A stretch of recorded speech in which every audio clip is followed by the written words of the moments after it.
course, Taylor Swift endorsed Kamala Harris for president. Travis Kelce, of course, all the rage. He's the most Googled player across the world globally. Outside the United States, he's the most searched athlete, of course, because of Taylor Swift. And now I guess the sad bastard mourning continues. It's sad bastard week now. It's gone from sad bastard day to sad unbelievable. bastard You watched week. The View again this morning. I can't get enough of The View. I almost posted on X today that I didn't realize The View was this good. I'd have been watching it forever. I thought about recording it and adding it to my library on YouTube TV because I'm enjoying the battles they have on this show and like the random applause for the dumbest comments. It's satire to me. But it's amazing. It's one of the best shows on television. Okay. I can't get enough of it. I don't understand what we're about to go through here from just the perception of how dare Travis Kelce post this following a victory for the Kansas City Chiefs over the Bucs. He posts this the day after, and it happens to be the day after the election. And the comment is Arrowhead at night, and it's just a series of photos with Travis Kelce against the Bucs, and they get a win. And then the replies to this, Chad, are some of the dumber things I've seen in response to an athlete posting photos of himself that a team photographer likely took and saying, Arrowhead at night. Read the room, sis, one person wrote. Sis. Girl, not right now, another response. Travis, pals, not right now. We're mourning. Everyone, by the way, taking on this young thing where you don't use any punctuation at any time with every post. Everything just runs together. We're mourning. Typical white male action, posting a self-celebration at this time. Typical white male action being excited about their team's win. And then here's another one. I like you, but I just can't root for this team anymore. Oh, my gosh. Was a response because of the... how? Look at this. Emma Cassesi. Girl, read the room to Travis Kelce. And you have look at the likes. Hey, Davey, I'm going to go and tell you she's not going to be at the Creed concert tonight. I hate to break it to you. She can't celebrate it. Pretty cute, but she's not going to be at Creed. It blows my mind that some of you think you shouldn't be posting about his football game today because the election didn't go how you wanted. This is Football Players page, not a political page. No one can post anything other than how upset they are about the election. Get out of here with that. There's enough places on social media to talk politics. Thank you, Jennifer. But, I mean, we all knew this. The sane people, we know this. Travis Kelce posts photos of Arrowhead at night. Can you imagine he was looking at this going, what? How dare you? Everyone's in mourning. The country's in mourning. That's not the case. If he doesn't just put like the black circle as his bio, then in mourning, then he's somehow trash now? Please, not right now. We're mourning. I mean, that's... How about the person who called him sis? Yeah. That was almost as bad as what his brother got called in Happy Valley. Man, that guy's going to have a phone broken. A guy, I say.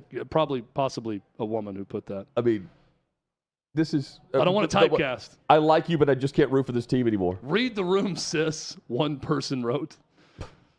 Amazing. Chad, just incredible. This goes back to your topic earlier this week on written response, just the immediate, you got Angel Reese, saying, stop being selfish and put your pride aside and mourn. It's like, what? I don't know about you, Hutton, but like when something bad goes on with me and then it's a couple days removed or a day removed and I look up and realize that the rest of the world is living their lives and, wins are being celebrated. People are upset over their team losing. People are joking about things. Like, that gives me cause for optimism and hope that, my thing right now and how I feel isn't the biggest thing in the world. So that's pretty cool to see the world kind of move on. But not if you're a Swiftie that follow Taylor or follow Travis Kelce simply because you're a Swiftie. Apparently, Travis Kelce can't post things that are about his football team winning because you're miserable. Here's my conclusion with all of this. There is a large percentage of people in America who just want to be effing miserable all the time. They're not happy about whatever it is. They're not happy unless they're unhappy. Yes, they have to have a battle to fight, a war to wage. And because they are unhappy, if you're not unhappy about the thing they're unhappy about or that's on their mind, you are trash. And how dare you post about the thing that's important in your life because they're miserable. The people that claim they want peace and less division and openness and let's all just get together and give each other a hug, they don't want that. They want to be angry and miserable forever, no matter what happens. Kamala Harris could have won in a landslide instead of Donald Trump. And what would have happened in response to that is they would have been still angry with Donald Trump and Donald Trump supporters.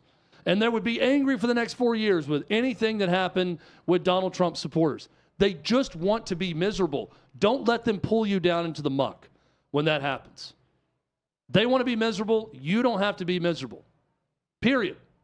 Travis Kelce certainly doesn't have to be miserable. Well, it goes back to, earlier this fall, or maybe in late summer, when Taylor Swift endorsed Kamala Harris, and then Caitlin Clark likes the post, and the amount of comments for liking a post. I'm not going to support the Indiana Fever anymore because of you liking this post. And then ratings just continue to skyrocket. It's just like, how dare you get political? Yeah. That's the other one that always makes me laugh. If any of these are Swifties, they'll absolutely be watching Travis Kelce. Did a single Republican get mad at Nick Bosa for getting political when he got political? How dare you bring politics into this with your MAGA hat? No, they loved it because it was their side. Well, but it's okay. Like, I think I'm fine with that because I'm not being told how to think or how to feel about something. No one's demanding.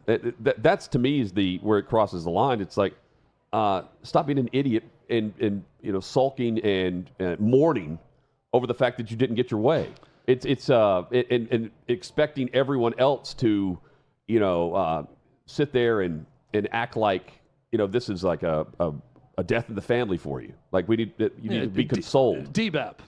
No doubt. DBAP to or everyone SBAP, acting this way because I'm not going out of my way to make anyone feel any sort of way about any of it. People feel how they want, but because you're upset. The country spoke. And because you think that, all of your human and civil rights are going to go out the window, which they didn't in 2016 when the same man was elected president, but whatever. You think that's going to happen. I can't help you if you're not applying logic to your situation or any other one. And I come to the conclusion that, you just want to be miserable. And I'm not going to be miserable with you. Period. I'm not going to gloat. I'm not going to, get in your face about it or anything else, but just go be miserable if that's what you want to be. Yep. Well, they will. They have to find a way to be offended. And they just want Travis Kelce and everyone else to be as miserable as them. And Chad, don't do it. Don't take the bait. There are companies right now. I was watching, it was Fox or CNN, that are offering like therapy. No joke. Based on the results of the election. Because you're so upset and distraught. Well, the therapist community is about to, especially like the online therapy that doesn't cost as much money, that they're about to make a ton of money because of all of this. Or take a day. Yeah, like they were offering an extra day. Craziness. Pure craziness. Did the entire state of California just not work the rest of the week? Is that what happened? What is the GDP of California right now? Did it take a dip because of this decision? Or did people actually have to go back to work? I know the sun and do something. Came up, and everyone that was talking trash or wasn't just kind of went about their day. Some can, some can't.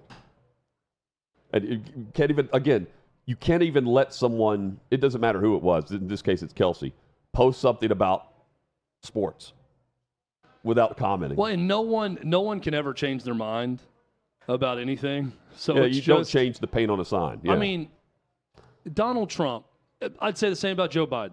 Joe Biden could have been the greatest president since FDR. He wasn't. Right. It wasn't great, but he could have been the greatest. And it would have mattered.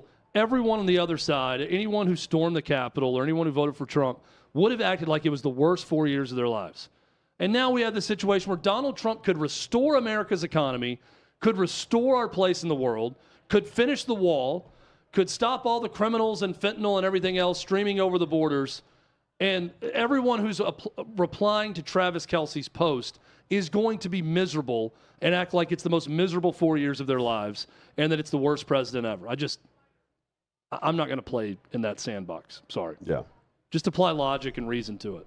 And this is where it's honestly how Donald Trump won in a landslide, because a lot of voters, which surprised me, a lot more voters than did in 2020 just applied logic and reason to their lives and said, here's what's really important to me, regardless of the talking points of one party.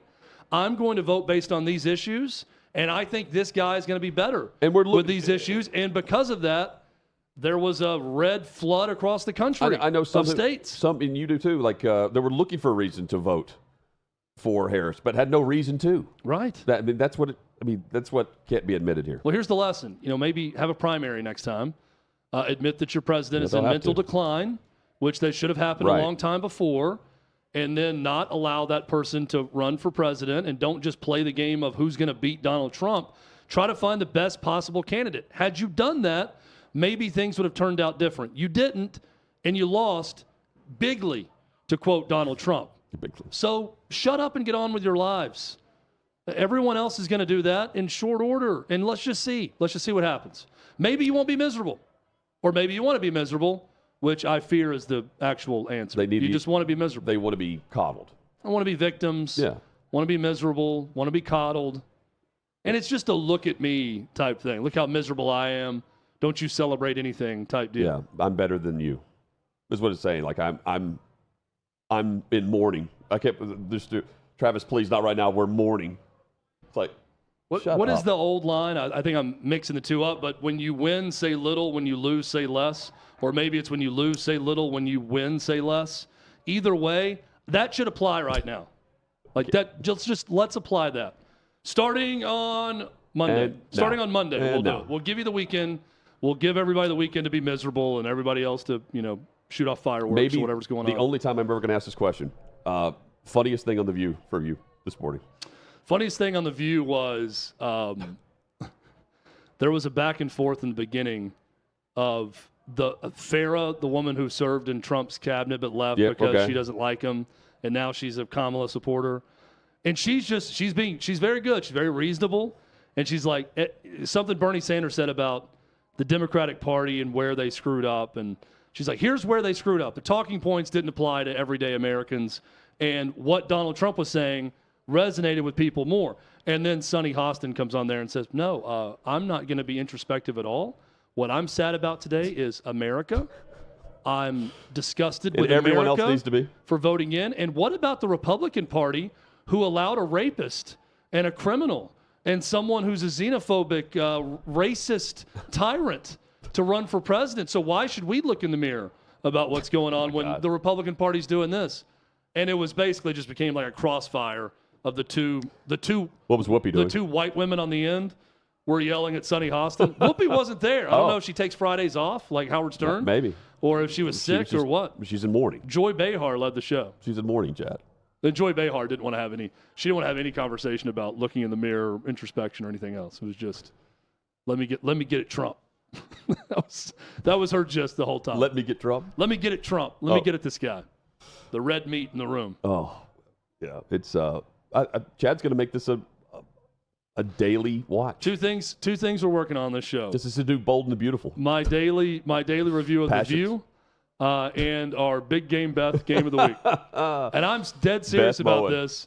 Everybody in here, take notes. I want a graphic starting next week when we do Games of the Week of a picture of Beth Mowens, Big Game Beth game of the week, and we will highlight the game you must watch. You on got a top 10 plus one. Yeah, it's always the plus one. And when she makes the top 10, we'll have a party here in the studio. Ooh. That'll be a cause for celebration. If Beth Mowens is in the top 10 at any point, we shut it down and we throw a party in studio. I get the feeling she won't be today, based on just knowing that. I just reviewed my notes, and she will not appear in the top 10 today. That's coming up. But when she does, I'm dead serious. We got to add the top 10 plus one for our Big Game Beth Mowens game of the week.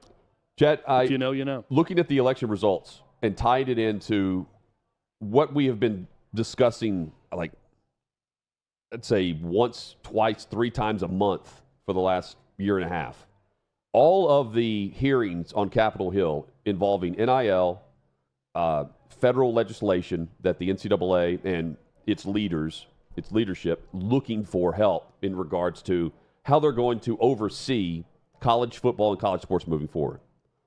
And now that you have control of Congress and you have Trump as the president-elect, you have Ted Cruz back after he beat Colin Allred in Texas. He has a bill that he's put forth about compensation, financial compensation in college sports. He's likely going to head the Senate Commerce Committee. I think this is a great opportunity for the NCAA and college football to actually get a grip on where we could be headed in the path that we're on, instead of just looking for solutions but not actually having one. They could actually come up with federal legislation now that summarizes everything that they've been meeting about for the last year and a half plus. I think it's a great thing. And, I mean, whatever the Biden administration wasn't wanting to have happen, now it can. And it's exactly what the NCAA would want, because they're not going to get sued. You have the opportunity to come up with a plan that gives them, wouldn't make them employees of the university. The collectives and all the payments would be monitored. I mean, again, like, there's a way to oversee this, and it's got to come from the federal level. We could actually see that now.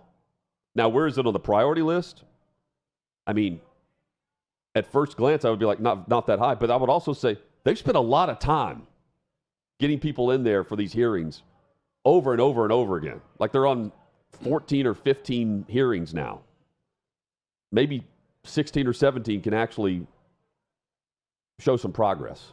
And I think you can do that now, given the fact that the Republicans have the Congress. Yeah, and we're going to have Senator Tommy Tuberville on next Wednesday, right, Davey? Yeah. Next Wednesday on the show to talk a little bit about this. I do think it's a priority, actually. Crazy enough, I mean, it's been a Republican talking point for a while. I mean, we have politicians that request to come on our show to talk about this issue. So it's a hot button issue. It's one that needs to be resolved. And Hutton, I think you're dead on. I think that because of the alignment now of different parts of government and things that can get passed law-wise, I think you're going to see something pretty quickly that's going to help the NCAA at least get some clarification about what they are and what they're going to be moving forward. Yeah. And that's great news for college football. And college sports in general. They have the chance to get the antitrust exemption that they're looking for. Like, good. And maybe we can see this sooner rather than later, because it's been a lot of talk, no action, and you're still stuck in this revolving door of, oh, here's an idea. But we all know that nothing's going to come from it, right? Like, so maybe we actually get something. Well, and if Republicans win the House, there's not going to be a lot of excuses not to get a lot of things passed and a lot of things done. Yeah. So you got 2 years. The clock will start immediately upon inauguration, and go get things done you want to get done. And let's, from our perspective, covering sports and following college sports the way we do, let's get a clear set of parameters of what the NCAA is going to be moving forward and what collegiate athletics will be moving forward. And every coach and every fan wants that.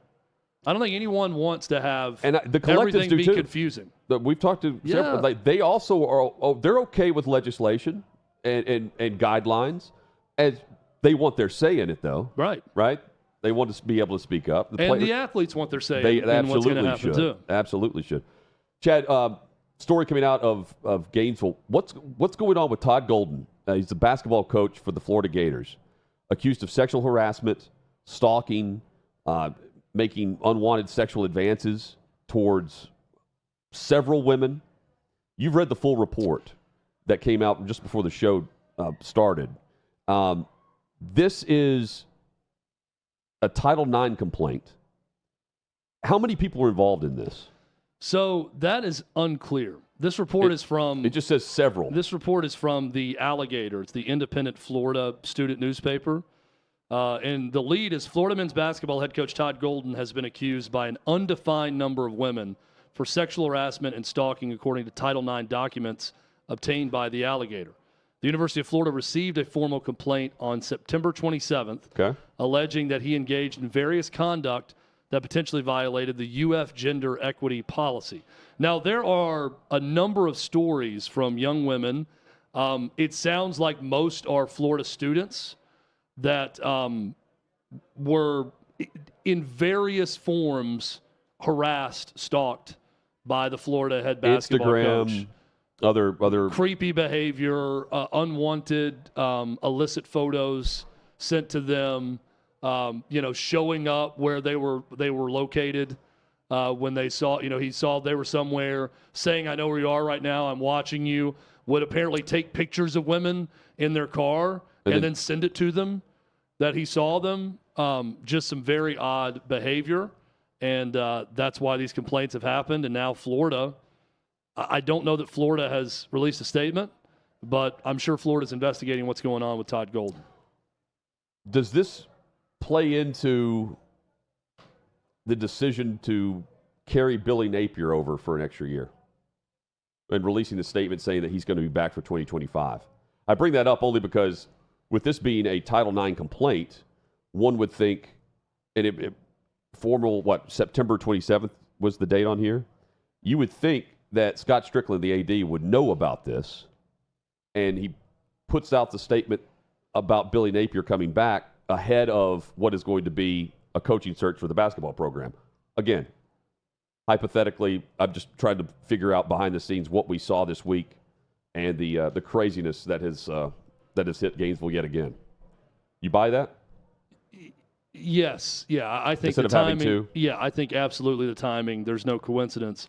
By the way, in order to comply with federal law, Florida cannot comment or confirm any Title IX inquiries, complaints, or investigation. That's what a UF spokesperson told the Alligator, the student newspaper. Here's what I think happened. I think yesterday morning, the Alligator reached out to both Todd Golden, because he did not reply for comment, it says. Right. Did not respond in time for this story to be published. Todd Golden, they knew about this on September 27th, so they knew at some point someone was going to have the story. Yes.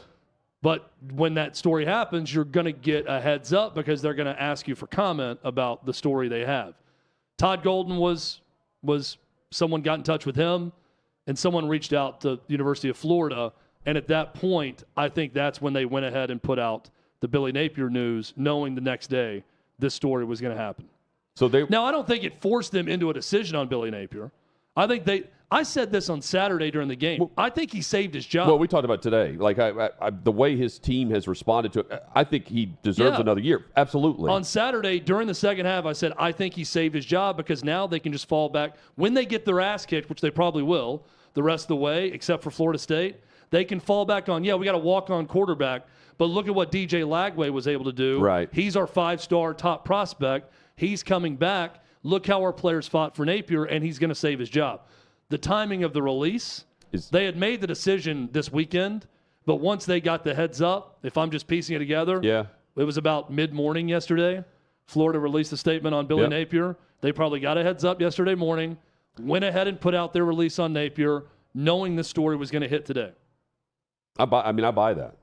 Now, Napier deserves the opportunity to come back, but I'm also thinking about this, Chad, just with this story hitting. Were they just going to continue to let him be a part of the program until this got public? Well, they haven't announced, and you see what I'm saying? Florida, the season started. Right. The timing obviously is not good for him. Northwestern wasn't going to do anything until it went public. I just think. You see what I'm saying? They were just going to continue to just go about their daily schedule. Same thing, I guess, with Michigan. With Connor Stallions. And all of that going on. And the investigation. Remember Michigan State with Michigan their coaching issue? Great example. With Mel Tucker, that was like, once it got out, we had to do something. That's the example. You're There's right. another example of all of that. You're right. Whether, it's unfounded or some of it's true or all of it's true, or I don't know. It does not look good. They have a game Monday night is their next game for Florida, so we'll see if Todd Golden, they play Grambling on Monday night, then they're at Florida State next Friday. We'll see if Todd Golden's on the sidelines with the Florida basketball team. Hud, I think back, it was a different time, but I think back to Mike Price at Alabama, got fired for going to a strip club in Pensacola, I think it was, because he was on the company card, basically, using the football programs before he coached a game, and got fired. And just how much more in detail this is with all of these allegations about Todd Golden. And again, I don't know what's true and what's not. I'm just looking at this report, and I have a hard time believing he's going to continue being the coach when all is said and done. Photo surfaced of Price at a strip club. The photos part is Now this is I know Mike Price may have been someone who slid up in a lot of DMs as the head coach, right? If Instagram existed back then, I don't know. But you're right. It's not. Todd Golden is also in his early 30s, so he is a guy who grew up in a social media age and is way more savvy with this stuff. So I got a hard time seeing a way that he's not going to be suspended, indefinitely suspended, and eventually let go. You don't want two coaching searches going at the same time. If you're doing that, maybe Florida just decides like he's going to keep coaching while we look into it, and then they find a way to kind of sweep it under the rug. Oh, that's what. But when your university's looking in like the Title IX, I don't know how you sweep this under the rug. There's no way to do it unless all the women are asking for money, and you can just pay them, it goes away. But now it's a Title IX complaint. Right. So, like the Baylor situation and others, I'm not saying this is Baylor, but it's a Title IX investigation. Yeah. Dave, you want to weigh in? Yeah, so one of the big things here is this wasn't in the Title IX complaint, but both women that were talking to the alligator said they also alleged that Florida Special Assistant Ralphie Ferrari and UF Director of Basketball Strategy and Analytics Jonathan Safir were complicit in Golden's misconduct and had knowledge of it. And they go on to talk about how they think this is an entire thing within the basketball program as far as the coaches. One of the women said, I think it's just a sick fucking joke that they're all doing within the organization, all the coaches. They probably get off by showing each other the pictures. There's something fucking sick going on there. So it's like a cultural problem within is what they are alleging as well. So so then how do you have an interim coach, right? If that's the allegation, they find out that it's a staff-wide thing where they're sharing pictures or doing this and that. That's a problem for naming an interim. Well, but that's just Steve Spurrier going to coach the basketball team? That's a hypothetical by this person though, by this woman. They probably, like that. I don't know. I mean that's what she's saying, but they got both women on record saying there are multiple people that were complicit within Golden's actions who knew and and didn't do anything. Yes. You said one of the guys' names was Ferrari? Yes. He's not listed on their basketball staff. I'm just looking right now. He's a special assistant, it says. Yeah, they have all the way down to video coordinators and trainers listed. I don't see him. Well, also consider this. I mean, Napier's still involved in that lawsuit, right? With the quarterback? With Jaden Rashada? Yeah. Yes. Yeah. So they got both of their coaches involved in one's Title IX investigation, the other one's still involved in that lawsuit. Yeah, Chad said neither of those men mentioned were in the Title IX complaint. Okay. That was just something else that the alligator had. That's just what someone said. Okay. Well, if they interview these women and they have, more digital evidence of talking to this Ralphie guy and everyone else and knowing about it and all that, they're going to have that. They may have all those receipts. Sending 10 photos at once. I mean, there's other things here. There will be more to this as the other media outlets get a hold of this. What we watch for now is something done by Monday night when Florida plays again. Over the weekend. Yeah, a suspension, indefinite suspension while we look into this, or, hey, we've seen enough. We got to fire the guy and name an interim coach and go find someone through the season to be the next basketball coach. Chad, how bad? Tough situation for Florida. No, They got a good team this year, too. They're squarely a tournament team by all consideration. That's the expectation this year, that they'll be back in the NCAA tournament. How bad were the officials last night at the end of Thursday Night Football? 2 missed calls, egregious misses in this. Defensive holding on the 2-point conversion attempt, plus roughing the passer, which, I mean, I've seen far less contact on a quarterback to the helmet, and a flag comes out. It happens in every game, every week. And in college football, it happens all the time. And last night, plain as day, to Joe Burrow, in a pivotal matchup within the division, no calls. Even Al Michaels is getting energized and willing to, put some bass in the voice last night at the how bad the calls were, or the missed calls. After a game where Jamar Chase goes for 11 catches, 260-something yards, 3 touchdowns. You come out and play well. You go for 2, and you have two other reasons to get another opportunity at this, and clear with roughing the passer. And this, by the way, may be the difference in the Cincinnati season. Getting in the playoffs. Yeah. This could be playoffs or not with this no call. There's a big difference between you have to swallow your whistle there or in that spot versus you have to swallow your whistle no matter what because it's the last play for the game. And when you miss calls like this. Not on the quarterback. He's got three fingers in the helmet. That's what I'm saying, though. I think the refs go into these plays like we're not calling anything no matter what. And again, there's a difference between a reaction being, boy, I'd really like for them to call, swallow the whistle in that moment of the game versus I believe these officials' mindset is we're not deciding the game regardless. Play it out. If a penalty happens, we're not throwing our flag. That's the only thing I can think of when they miss those calls. Yeah, I mean, I just to that level. Not with these quarterbacks. Like if this were Sam Darnold, we saw this too. We're saying, Joe Burrow and Lamar Jackson get that call with an official looking right at him. Right at him. But Joe Burrow didn't get this call. I don't know how that's possible. I really don't. Well, we'll see what the league says about it, but it's bad. It really is. I just really think that the mindset of the officials are, we know the importance of this play. We're going to, quote, unquote, let them play. Well, if letting them play means the defense can do whatever the hell they want to stop the play, that's not letting them play because that's not how the game is played. No. You have to call it like any other play in the game. Yeah, and this, again, the 2-point conversion here, just egregious.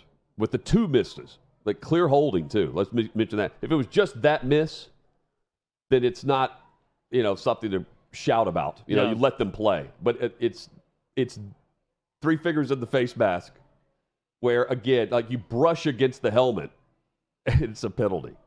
It's nuts.